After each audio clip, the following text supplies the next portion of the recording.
आज धामीले खाना खाएको छैन कि क्या आवाज किन खानुहुन्छ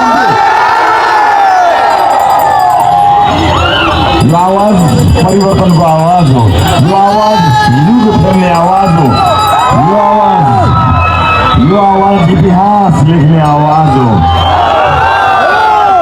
यो आवाज प्रतिशोध होइन हिसाब माग्ने आवाज हो 34 वर्ष यो देशलाई टाढ पल्टाएको हिसाब माग्ने आवाज हो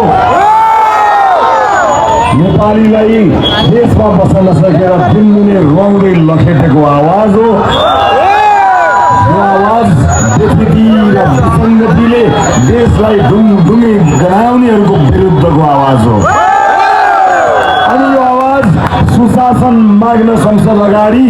गएका विद्यार्थीहरूलाई टाउको र छातीमा ताकी गोली हान्नेको विरुद्धको आवाज हो त्यसैले यस पटकको चुनाव सामान्य चुनाव होइन इतिहासले हामीलाई असाध्यै ठुलो पीडा दिएको छ पीडासँग एउटा अवसर दिएको छ हामीलाई दलभन्दा माथि उठ्ने झन्डाभन्दा माथि उठ्ने नेताभन्दा माथि उठ्ने मलाई थाहा छ यतिका वर्ष तपाईँको दल पनि थियो झन्डा पनि थियो नारा पनि थियो जिन्दाबाद मुर्दाबाद सबै थिए तर यसको अवसर कहिल्यै थिएन पहिलो पटक पाएको छ नेपालले पहिलो पटक पाएको यो अवसरमा मेरो दल फलानु मेरो बाउको मेरो बाजेको मेरो काकाको मेरो काकीको होइन रासोपा र घन्टी किनभने सबै युवा रासोपामा अधिकांश महिला रासोपामा जेन्जी रासोपामा विभिन्न जात जाति जनजातिका साथीहरू सबै रासोपामा डाक्टर इन्जिनियर कवि कलाकार सबै रासोपामा सिङ्गो देश घन्टीमा हटाएको हुनाले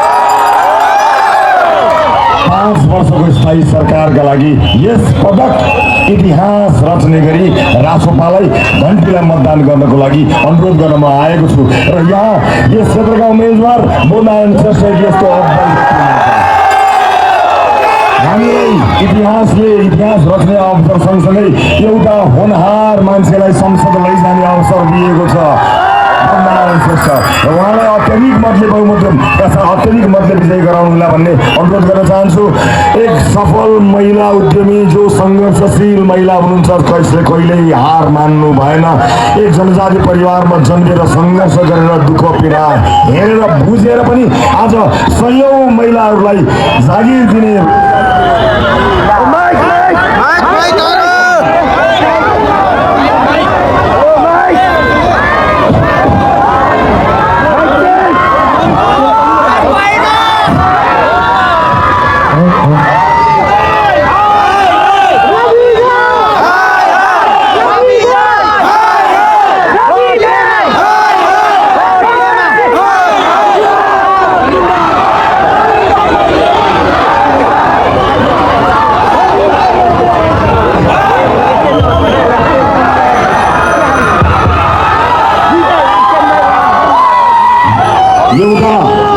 संघर्षशील महिला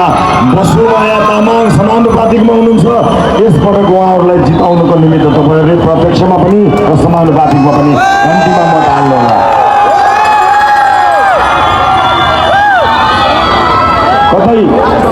कतै मलाई देखिएको छैन भने चिन्ता नमान्नुहोला यसपटक होइन अघिल्लो निर्वाचनदेखि घन्टी चुनाव चिन्ह देखिने गरी मतपत्रमा छ मलाई नदेखिए पनि म घन्टी चुनाव चिन्हलाई हेर्नुहोला र आफ्नो भविष्य सम्झेर यसपटक भोट हाल्नुहोला देशका विभिन्न भागमा जानुपर्ने भएको हुनाले म यहाँहरूलाई जिम्मा लगाएर जाँदैछु यसपटक धादिङले इतिहास रच्नेछ धादिङको अर्को क्षेत्रमा आशिका तामाङ हुनुहुन्छ चिने जानेका सबैलाई आशिका